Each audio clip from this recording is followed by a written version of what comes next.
बिस्मिल्लाहिर्रहमानिर्रहीम। अस्सलाम वालेकुम। इंशाल्लाह मेरे सब बहन भाई ठीक ठाक होंगे। अल्लाह ताला आप सबको हमेशा खुश रखे, आबाद रखे, हंसता मुस्कुराता रखे। अल्लाह ताला आप सबकी तमाम परेशानियां दूर फरमाए। आज मैं बना रही हूँ संगाड़े की रेसिपी।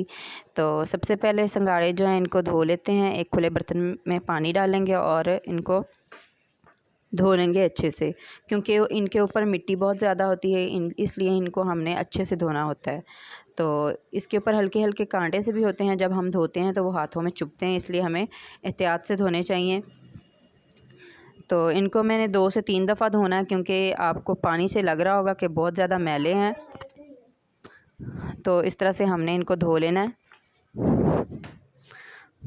तो एक दफ़ा मैंने इनको पानी से निकाल लिया है। अब 2 दफ़ा मैं पानी और डालूँगी और इनको अच्छे से धो लूँगी।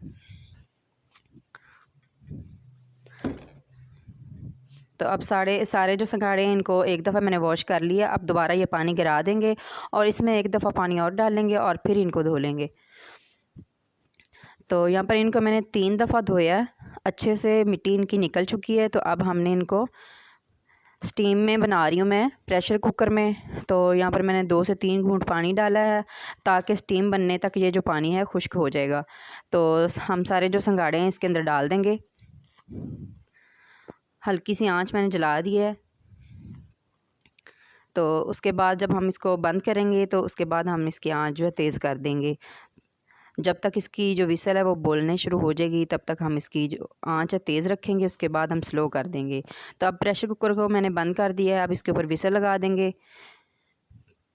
तो विसल बोलने तक हमने इसको तेज़ आंच रखनी है और उसके बाद हमने स्लो कर देनी है, और फिर हमने 2 मिनट तक इसको पकाना है। उसके बाद हमने इसको नीचे उतार लेना है। तो अब इसके मैंने स्टीम जो है निकाल दी है सारी। तो जब भी हम प्रेशर कुकर में कुछ बनाते हैं तो उसकी स्टीम सारी पहले निकाल लिया करें, वरना नुकसान भी हो सकता है, उसके बाद ही आप खुला करें। तो यहाँ पर संगाड़े जो हैं सारे अच्छे से गल चुके हैं, अच्छे से पक चुके हैं। तो अब हम इनको दूसरे बर्तन में निकाल लेते हैं ताकि ठंडे हो जाएँ।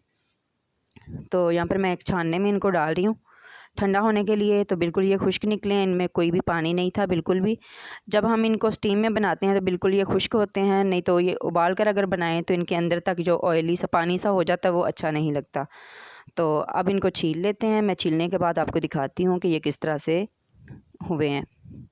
तो ये संगाड़े जो हैं बहुत से लोगों को नहीं भी पसंद, तो ये खाने भी चाहिए, क्योंकि ये बहुत सी बीमारियों के लिए अच्छे होते हैं। ख़ासकर औरतों के लिए ये कमर दर्द में और भी बहुत सी बीमारियों के लिए बहुत ही ज़्यादा मुफीद हैं। तो यहाँ पर देखें बहुत अच्छी सी इसकी गिरी निकली है, बिल्कुल साफ़, और गल भी चुकी है अच्छे से। तो यहाँ पर सारे जो संगाड़े हैं मैंने छील लिए हैं, और यहाँ पर मैंने इमली की चटनी के साथ बच्चों को सर्व किए हैं, और बच्चों को बहुत ही ज़्यादा पसंद आई है इमली की चटनी के साथ ये रेसिपी। इंशाल्लाह आप सबको भी बहुत पसंद आएगी, लाजमी ट्राई कीजिएगा। अल्लाह ताला आप सबको हमेशा खुश रखे। अल्लाह हाफिज़।